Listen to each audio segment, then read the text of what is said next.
there's a huge risk that the friends of your friends may buy from your competitors rather than from you. And with friends here, I mean all your happy clients. But it sounds wrong, right? Because 9 out of 10 customers want to spread love, but unfortunately, they hardly even say thanks. I'm going to show you how you can help them to help you. So what if there was one way of having all of your happy clients to not only tell you how happy they are, but also to tell the whole world? And what if there was also a way to make sure that all the clients that were not as happy as satisfied would only tell you so you could do something about it? Well, there is a measurement of getting this kind of information, and it's called your Net Promoter Score, or NPS for short.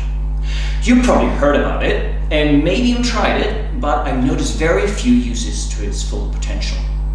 It's fairly straightforward in itself to ask. I'm sure you've seen the question before. It's simply, how likely is it that you would recommend us to a friend or colleague on a scale from 1 to 10?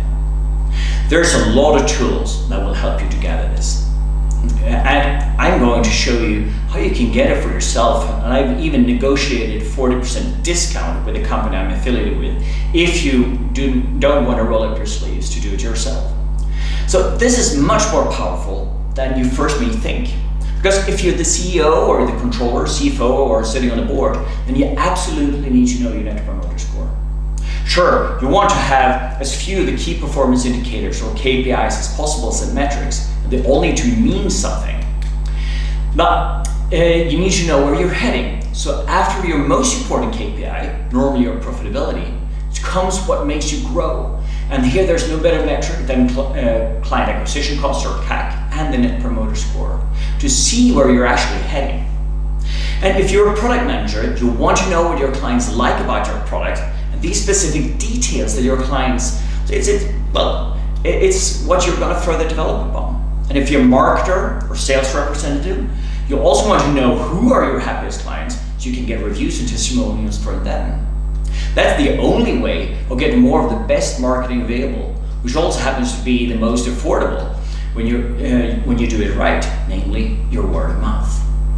I'm going to show you how you not only can use the digital form of word of mouth marketing, but even how you can automate it so it works while you sleep. So if you're a customer service, then you'll also want to know that you've done a good job. And it's not only the Net Promoter Score perhaps, but also perhaps your customer satisfaction or CSAT and your customer effort score that will tell you that. But you also need to show this to your whole organization.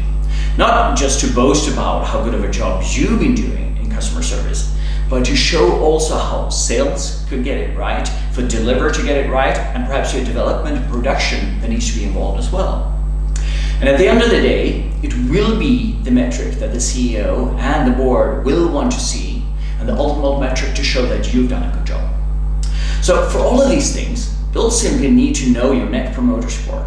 And now I want you to sign up here, and I'm going to tell you how you can not only get hold of it if you haven't already, but also how you can get it basically completely free marketing with it. So sign up now, and I'll see you on the inside.